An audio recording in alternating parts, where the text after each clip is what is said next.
നടത്തിക്കൊണ്ടിരിക്കുന്നത്. ആ സമീപനം ഒരിക്കലും തുറന്നു കൊണ്ടുപോകാൻ അനുവദിക്കുന്നതല്ല. ഒരു മാറ്റമുണ്ടാകുമ്പോൾ ഗവൺമെൻറ് സമൂഹം വിചാരിച്ചത് പുതിയ ഗവൺമെൻറ് വന്നു ഈ PSC ഉൾപ്പെടെയുള്ള എല്ലാ പ്രശ്നങ്ങളിലും ശാശ്വതമായ പരിഹാരം ഉണ്ടാകുമെന്നുള്ളൊരു പ്രതീക്ഷയാണ് ജനങ്ങൾക്കുണ്ടായിരുന്നത്, യുവാക്കൾക്കുണ്ടായിരുന്നത്. പക്ഷേ മുൻകാലത്ത് ഭരിച്ചിരുന്ന ഭരണകൂടങ്ങളിൽ പെട്ട അഴിമതികളെ സംരക്ഷിക്കുന്ന നിലപാടുകൾക്ക് വേണ്ടിയിട്ടുള്ള ഒരു ശ്രമകരമായ പരിശ്രമമാണ് കേരളത്തിലെ പുതിയ ഗവൺമെൻറ്റും നടപ്പിലാക്കുന്നതെന്നാണ് ഇപ്പോൾ പുറത്തു വരുന്ന വാർത്തകൾ. അതുകൊണ്ടാണ് ഈ വിഷയത്തിൽ വലിയ സമരങ്ങളുമായിട്ട് യുവമോർച്ച മുന്നോട്ട് പോകുന്നത്. ഇത് LDFനെ സഹായിക്കുക എന്നുള്ള, CPMനെ സഹായിക്കുക എന്നുള്ള വലിയൊരു ദൗത്യം കേരളത്തിലെ മുഖ്യമന്ത്രിയായിട്ടുള്ള VD സതീശനും UDFും ഏറ്റെടുത്തിരിക്കുന്നു എന്നുള്ളതാണ് ഇപ്പോൾ ഞങ്ങൾക്ക് ഇതിൽ നിന്ന് മനസ്സിലാക്കുന്നത്. കേന്ദ്ര ഏജൻസികൾ അന്വേഷിക്കണമെന്നുള്ളൊരു ആവശ്യം കേരള സർക്കാർ മുന്നോട്ട് വയ്ക്കണമെന്ന് പലതവണ കേരളത്തിൽ നിന്ന് ഉയർന്നു വന്നതാണ്. ആ ആവശ്യങ്ങളോട് ഒരു തരത്തിലുമുള്ള ഒരു അനുഭാവപൂർണമായ നടപടി സർക്കാരിൻ്റെ ഭാഗത്തുനിന്ന് ഉണ്ടായിട്ടില്ല. അതുകൊണ്ട് ശക്തമായ പ്രക്ഷോഭം ഇതുമായി ബന്ധപ്പെട്ട് യുവമോർച്ചയുടെ ഭാഗത്തുനിന്നുണ്ടാകും. PSC ഉദ്യോഗാർത്ഥികളെ വഞ്ചിക്കുന്നു. ഇന്നും വേക്കൻസികൾ റിപ്പോർട്ട് ചെയ്യപ്പെടാതെ ലിസ്റ്റിൽ ഇടം നേടിയിട്ടും തെരുവിൽ സമരം ചെയ്യുന്ന യുവാക്കളെ, വിദ്യാർത്ഥികളെ നമ്മൾ കണ്ടുകൊണ്ടിരിക്കുന്നു. അതിനെല്ലാം ഒരു ശാശ്വത പരിഹാരം ഉണ്ടാകണം. കേരളത്തിലെ യുവാക്കളെ LDF ഗവൺമെൻറ്, ബഹുമാനപ്പെട്ട പിണറായി വിജയൻ സർക്കാർ വഞ്ചിച്ചിരുന്നു. ആ വഞ്ചന ഞങ്ങളും തുടരും എന്നുള്ള ഒരു യുദ്ധപ്രഖ്യാപനം യുവാക്കളോട് നടത്തിയിരിക്കുകയാണ് കേരളത്തിലെ UDF ഗവൺമെൻറ് എന്നുള്ളതാണ് യുവമോർച്ചയ്ക്ക് ഇതിൽ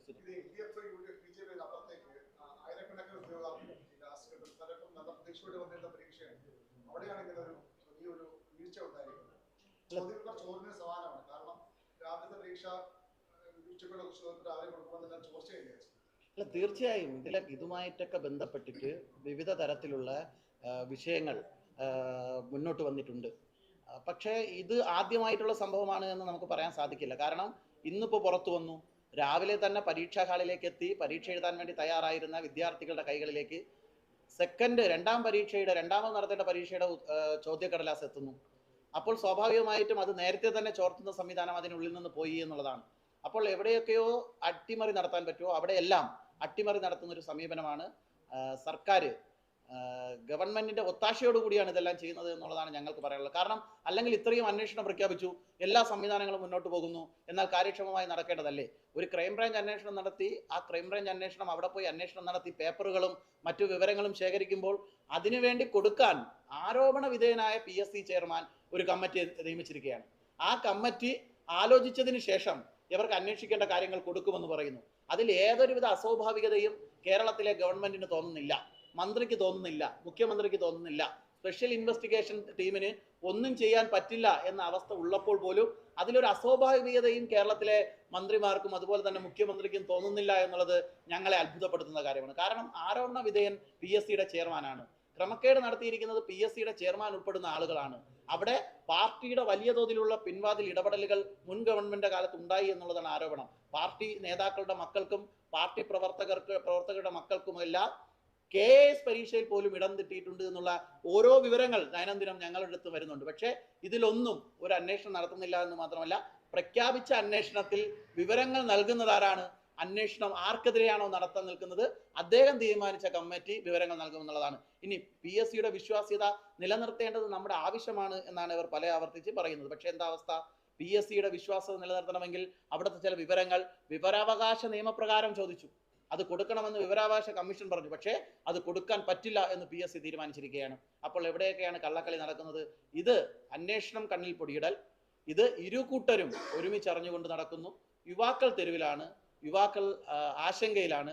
അവർ PSCയെ ആശ്രയിച്ച് ജീവിക്കുന്ന യുവാക്കളുടെ വയറ്റത്തടിക്കുന്ന, അവരുടെ ഭാവി നശിപ്പിക്കുന്ന ഒരു നടപടിയിലേക്കാണ് ഒരു ഭരണകൂടം പോയിരിക്കുന്നത് എന്നുള്ളതാണ് ഈ അവസരത്തിൽ യുവമോർച്ചയ്ക്ക് ഇതുമായി ബന്ധപ്പെട്ട് പറയാൻ. അതോടൊപ്പം തന്നെ ഈ പത്രസമ്മേളനവുമായിട്ട് ബന്ധപ്പെട്ട് ബാക്കി കാര്യങ്ങൾ കൂടി സൂചിപ്പിക്കാനുള്ളത്, യുവമോർച്ചയുടെ നേതൃത്വത്തിൽ തുടക്കത്തിൽ തന്നെ ഇതിലെ വലിയ സമരങ്ങൾ നടന്നു. അന്ന് ഞങ്ങൾ ഈ സമരരംഗത്ത് വരുന്ന സമയത്ത് ചുരുക്കം ചില വാർത്തകൾ മാത്രമാണ് നമ്മുടെ മുന്നിൽ ഉണ്ടായിരുന്നത്. പക്ഷേ ഇതൊരു ചെറിയ വിഷയമല്ല, കേരളത്തിലെ ലക്ഷോപലക്ഷം വരുന്ന യുവാക്കളെ ഭാവി തകർക്കുന്ന ഒരു വലിയ വിഷയമാണ് എന്ന് നമ്മൾ മുന്നോട്ട് വെച്ചിരുന്നു. ഇപ്പോൾ പുറത്തു വരുന്ന ഓരോ വാർത്തകളും നമ്മൾ പരിശോധിക്കുമ്പോൾ മനസ്സിലാകുന്നത് കേരളത്തിലെ ഓരോ പ്രദേശത്തും അഴിമതി നടന്നിരിക്കുന്നു. ഓരോ ലോക്കൽ സെൽഫ് ഗവൺമെന്റ് പരീക്ഷകളിൽ പോലും അഴിമതി നടന്നിരിക്കുന്നു. പല സ്ഥലത്തും പരീക്ഷകൾ നടത്തി ലിസ്റ്റുകൾ പ്രഖ്യാപിച്ചിട്ടും താൽക്കാലിക ജീവനക്കാരെ വച്ച് ഇന്നും മുന്നോട്ട് പോയിക്കൊണ്ടിരിക്കുന്ന സാഹചര്യങ്ങളുണ്ട്. വേക്കൻസികൾ ഉണ്ടായിട്ടും അത് റിപ്പോർട്ട് ചെയ്യുന്ന സാഹചര്യമില്ല. PSC ഉദ്യോഗാർത്ഥികളോട് PSC പരീക്ഷ എഴുതിയിരിക്കുന്ന കുട്ടികളോട് ഞങ്ങൾ സംസാരിക്കുമ്പോൾ അവർ മുന്നോട്ട് വയ്ക്കുന്ന ആശങ്കകൾ ചെറിയ കാര്യമല്ല. PSC പരീക്ഷ എഴുതുന്നതിന് വേണ്ടിയിട്ട് അവർ 6 മാസം കാത്തിരിക്കണം. PSC പരീക്ഷ എഴുതിയതിനു ശേഷം ആ പരീക്ഷയുടെ ലിസ്റ്റിൽ ഇടം നേടുന്നതിന് വേണ്ടിയിട്ട് അതിന്റെ റിസൾട്ട് പുറത്തു വരുന്നതിന് വീണ്ടും ഒരു 6 മാസം കാത്തിരിക്കണം. റിസൾട്ട് പുറത്തു വന്നു കഴിഞ്ഞാൽ ആ റിസൾട്ടിൽ നിന്ന് ആളുകളെ എടുക്കുന്നതിന് വേണ്ടിയിട്ട്, ആരെയൊക്കെയാണ് എടുക്കാൻ പോകുന്നത് എന്ന നിലയിലേക്ക് അറിയുന്നതിന് വേണ്ടിയിട്ട് തന്നെ ഏകദേശം 6 മാസം കാത്തിരിക്കണം. അതായത് 1.5 വർഷം ഒരു പരീക്ഷയുടെ പ്രൊസീജിയർ മാത്രം നടക്കുന്നുണ്ട്. 1.5 വർഷം കഴിഞ്ഞാലാണ് ലിസ്റ്റിൽ ഒരു അന്തിമ തീരുമാനമാവുക. ലിസ്റ്റ് വന്നു കഴിഞ്ഞാൽ പിന്നെ ലിസ്റ്റിൽ ഉൾപ്പെട്ട ഉദ്യോഗാർത്ഥികളുടെ ഉത്തരവാദിത്തമാണ് ഏതൊക്കെ സ്ഥലത്ത് വേക്കൻസി ഉണ്ട് അവിടെ പോകണം, ഏതൊക്കെ ഡിപ്പാർട്ട്മെന്റിൽ വേക്കൻസി ഉണ്ട് അവിടെ കയറി ഇറങ്ങണം, അവിടെ പോയിട്ട് വിവരാവകാശങ്ങൾ കൊടുക്കണം.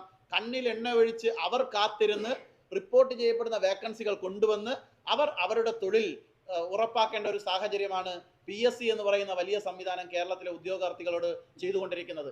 ഇൻഫ്രാസ്ട്രക്ചറുകളുടെ വലിയ സാധ്യതകൾ വളർന്നു വരുന്നു. ആർട്ടിഫിഷ്യൽ ഇന്റലിജൻസിനെ കുറിച്ച് വലിയ തോതിൽ വാതോതിൽ നമ്മുടെ കേരളത്തിലെ മുഖ്യമന്ത്രി ഇടതടവില്ലാതെ സംസാരിച്ചു കൊണ്ടിരിക്കുന്നു. ഈ ഗവേണൻസിനെ കുറിച്ച്, ഭരണ മികവിനെ കുറിച്ച് ഒക്കെ വാതോരാതെ സംസാരിക്കുന്നുണ്ട്. പക്ഷേ കേരളത്തിലെ ഇത്തരം സംവിധാനങ്ങളെല്ലാം അലങ്കോലപ്പെട്ട് കിടക്കുന്നു എന്നുള്ളതിന്റെ ഉദാഹരണമാണ് ഇത്തരം ദുർവിധികൾ വിദ്യാർത്ഥികൾക്കും യുവാക്കൾക്കും ഉണ്ടാകുന്നത്. ഇപ്പോഴത്തെ അവസ്ഥ എന്താണ്? ഏതെങ്കിലും ഒരു വേക്കൻസി ഉണ്ടോ എന്ന് ചോദിച്ചാൽ പുറത്ത് വിവരം കൊടുക്കാതെ പിൻവാതിലൂടെ സ്വന്തക്കാരെ തിരികെ കയറ്റുന്നു. തങ്ങൾ നടത്തുന്ന പരീക്ഷയുടെ വിവരങ്ങൾ അറിയണമെന്ന് ആഗ്രഹിക്കുന്ന വിദ്യാർത്ഥികൾക്ക് വിവരാവകാശ നിയമപ്രകാരം കൊടുക്കണമെന്ന് നിൽക്കെ അത് കൊടുക്കാൻ പറ്റില്ല എന്ന് PSC തീരുമാനിക്കുന്നു. വിവരാവകാശ കമ്മീഷൻ പറയുന്നു ആ വിവരങ്ങൾ നിങ്ങൾ വിദ്യാർത്ഥികൾക്ക് കൊടുക്കണം. PSC പറയുന്നു കൊടുക്കാൻ പറ്റില്ല എന്നുള്ളതാണ്. എത്രമാത്രം കള്ളമാണ് അതിൽ നടന്നിരിക്കുന്നത്? ആ വിവരങ്ങൾ പുറത്തു കൊടുത്താൽ എന്താണ് സംഭവിക്കാൻ പോകുന്നത്? ആ വിവരങ്ങളുടെ പിന്നിൽ എന്തൊക്കെ ദുരൂഹതകളാണ് ഒളിഞ്ഞിരിക്കുന്നത്?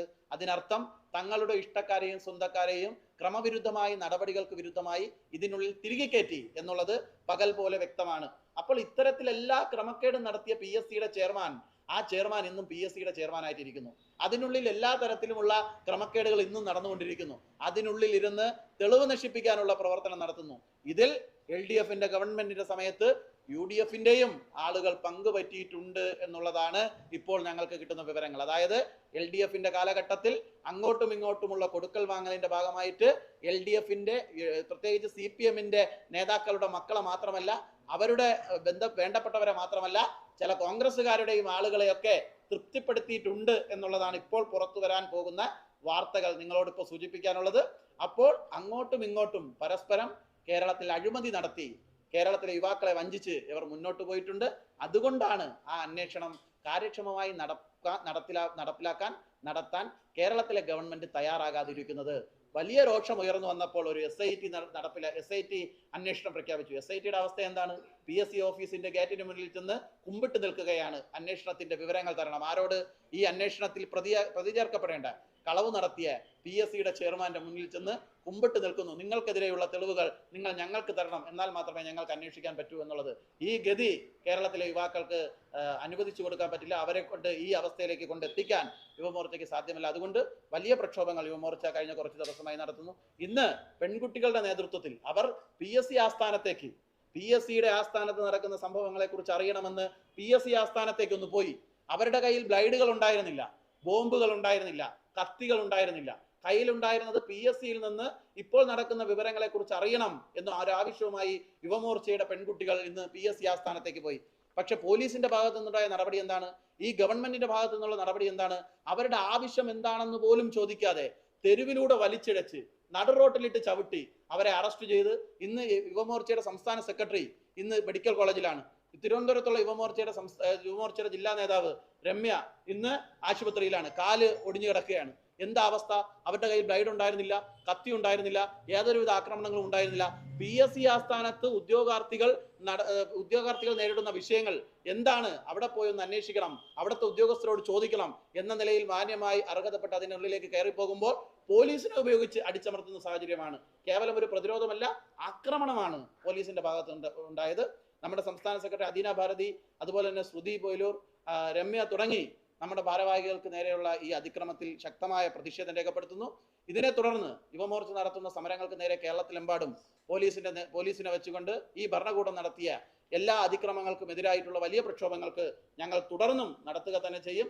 കേരളത്തിലെ ലക്ഷോപലക്ഷം വരുന്ന യുവാക്കളുടെ ആശ്രയമായ PSCയെ ശുദ്ധീകരിക്കുന്നതിന് വേണ്ടിയിട്ടും PSCയെ കളങ്കപ്പെടുത്തിയ PSC ചെയർമാൻ ഉൾപ്പെടെയുള്ളവർ അവിടെ നിന്ന് പുറത്താകുന്നതുവരെയും പിൻവാതിൽ നിയമനങ്ങൾ നടത്തി കേരളത്തിലെ PSCക്കുള്ളിൽ അനധികൃതമായി കയറിക്കൂടിയവരെ പൊതുസമക്ഷം കൊണ്ടുവരുന്നതുവരെയും യുവമോർച്ച ഈ പ്രക്ഷോഭം തുടരുക തന്നെ ചെയ്യും. അതിന്റെ തുടർച്ചയെന്നോണം ഈ വരുന്ന 24-ാം തീയതി കേരളത്തിലെ ഭരണകൂടം PSCയുടെ അന്വേഷണത്തെ അട്ടിമറിക്കുന്നതിന് വേണ്ടിയിട്ടും PSCയുടെ കുറ്റക്കാരെ സഹായിക്കുന്നതിന് വേണ്ടിയിട്ടും കൂട്ടുനിൽക്കുന്നു. ഇത് ഇരു മുന്നണികളും ഒരുപോലെ ചെയ്യുന്ന കേരളത്തിലെ കളവാണ്. ഇവർ ഒരുപോലെ രണ്ടു കൂട്ടരെയും വഞ്ചിക്കുകയാണ് എന്ന് മുൻനിർത്തിക്കൊണ്ട് PSCയുടെ മുന്നോട്ട് വെച്ച ആവശ്യങ്ങൾ നടപ്പിലാകുന്നതിന് വേണ്ടിയിട്ട് സെക്രട്ടേറിയറ്റിലേക്ക് യുവമോർച്ചയുടെ നേതൃത്വത്തിൽ ഒരു സമരം കൂടി നമ്മൾ ഈ അവസരത്തിൽ പ്രഖ്യാപിക്കുകയാണ്. ആ സമരത്തിൽ ഞങ്ങൾ മുന്നോട്ട് വയ്ക്കുന്ന വിഷയവും നമ്മൾ ഇപ്പോൾ പറഞ്ഞത് തന്നെയാണ്. കേരളത്തിലെ PSC ചെയർമാൻ രാജിവെക്കണം, അല്ലെങ്കിൽ അദ്ദേഹത്തെ പുറത്താക്കുന്നതിന് വേണ്ടിയിട്ടുള്ള ഇടപെടലുകൾ എന്തൊക്കെയാണോ ചെയ്യേണ്ടത് അത് ഗവൺമെന്റിന്റെ ഭാഗത്തു നിന്നുണ്ടാകണം. 2, ഗവൺമെന്റ് ഇപ്പോൾ പ്രഖ്യാപിച്ചിരിക്കുന്ന അന്വേഷണം PSCയെ രക്ഷിക്കുന്നതിന് വേണ്ടിയിട്ടുള്ളതാണ് എന്നുള്ളതാണ്. ഇരയോടൊപ്പം നിൽക്കുകയും വേട്ടക്കാരനോടൊപ്പം ഓടുകയും ചെയ്യുന്ന സമീപനത്തിലേക്ക് കേരളത്തിലെ ഭരണകൂടം മാറിയിരിക്കുകയാണ്. ഈ ഭരണകൂടത്തിനെതിരെയുള്ള ഒരു യുവജന രോക്ഷം സംഘടിപ്പിക്കുക എന്നുള്ളത് ഞങ്ങളുടെ ഉത്തരവാദിത്തമാണ്. ആ യുവജന രോക്ഷം ഈ സെക്രട്ടേറിയറ്റ് സമരത്തിൽ ഉണ്ടാകും. ആ സമരത്തിൽ ഞങ്ങൾ ആവശ്യപ്പെടുന്ന വിഷയങ്ങൾ, സമരം നടത്തണമെന്ന് ഞങ്ങൾക്ക് നിർബന്ധമില്ല, അതിനു മുമ്പ് തന്നെ ഈ വിഷയങ്ങളുമായിട്ട് സഹകരിച്ച് ഗവൺമെന്റ് ഒരു യുവാക്കളോട് നീതി പുലർത്തുന്ന, കേരളത്തിലെ ലക്ഷക്കണക്കിന് യുവാക്കളോടൊപ്പം നിൽക്കുന്ന നടപടികളിലേക്ക് പോകണം എന്നാണ് ഞങ്ങൾക്ക് അഭ്യർത്ഥിക്കാനുള്ളത്. ഈ അന്വേഷണം ഒരു കേന്ദ്ര തലത്തിലൊരു അന്വേഷണം അനിവാര്യമാണ്. അതിനുള്ള ശുപാർശകൾ ഗവൺമെന്റിന്റെ ഭാഗത്ത് നിന്ന് കേരളത്തിലെ വിദ്യാർത്ഥികളെയും യുവാക്കളെയും ഒക്കെ സംരക്ഷിക്കുമെന്ന് പറഞ്ഞ് മേനി പിടിച്ചു നടക്കുന്ന കേരളത്തിലെ മുഖ്യമന്ത്രി VD സതീശനിൽ നിന്നുണ്ടാകണം എന്നുള്ളതാണ് ഞങ്ങൾക്ക് പറയാനുള്ളത്. മദ്യമല്ല യുവാക്കൾക്ക് വേണ്ടത്. പരിഹരിക്കപ്പെടേണ്ട ഇത്തരം വിഷയങ്ങളിൽ ഒരു നടപടിയും കേരളത്തിലെ ഗവൺമെന്റിന്റെ ഭാഗത്ത് നിന്ന് ഉണ്ടാകുന്നില്ല. അത് ഉണ്ടാകണം എന്നുകൂടി യുവമോർച്ച ഈ അവസരത്തിൽ ആവശ്യപ്പെടുന്നു. ചോദിക്കുന്നു.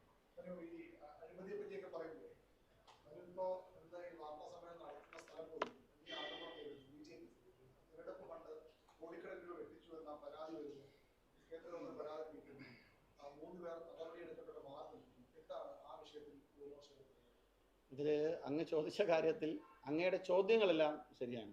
ഇത് ഇങ്ങനെയാണ് എന്ന് പറഞ്ഞാൽ എനിക്കറിയാവുന്നതല്ല ആണ് എന്നുള്ളത്. അങ്ങ് പറയുന്നത് ഇങ്ങനെ ചെയ്തു അതിന് ഉത്തരം പറയണമെന്ന് പറഞ്ഞാൽ അതിന് ഞാൻ ബാധ്യസ്ഥനല്ല. നിങ്ങൾ കണ്ടുവെന്ന് ഞാൻ വിചാരിക്കുന്നു. അല്ലെങ്കിൽ അതിന് ഉത്തരം പറയാൻ ബാധ്യസ്ഥപ്പെട്ട പാർട്ടിയുടെ സംസ്ഥാന അധ്യക്ഷൻ ഈ വിഷയമായിട്ട് നിങ്ങളുടെ മുന്നിലേക്ക് തന്ന ഒരു വിവരം മാത്രമാണ് എനിക്കും അറിയാവുന്നത്. ആ വിവരം നിങ്ങൾക്ക് ഒന്നുകൂടി ഞാൻ വായിച്ച് കേൾപ്പിക്കണമെന്ന് ആഗ്രഹമുണ്ടെങ്കിൽ ഞാനത് കേൾപ്പിക്കാം. അതിനപ്പുറം പറയാൻ മാത്രം ഈ വിഷയവുമായി ബന്ധപ്പെട്ട് ഞാൻ പ്രതിനിധാനം ചെയ്യുന്ന യുവമോർച്ചയാണ്. യുവമോർച്ചയുമായി ബന്ധപ്പെട്ട എന്ത് വിഷയത്തിലും നിങ്ങളോട് പറയേണ്ടതായിട്ടുള്ള മറുപടി പറയാം. മറ്റു വിഷയങ്ങൾ നിങ്ങൾ പറയുന്നതാണ്. ആ വിഷയവുമായി ബന്ധപ്പെട്ട ഒരു കാര്യത്തിലും ഞങ്ങൾക്ക് ഏതൊരു വിവരവുമില്ല. ആ വിവരങ്ങൾ അറിയുന്ന ഒരു സമിതി ഞാനില്ല.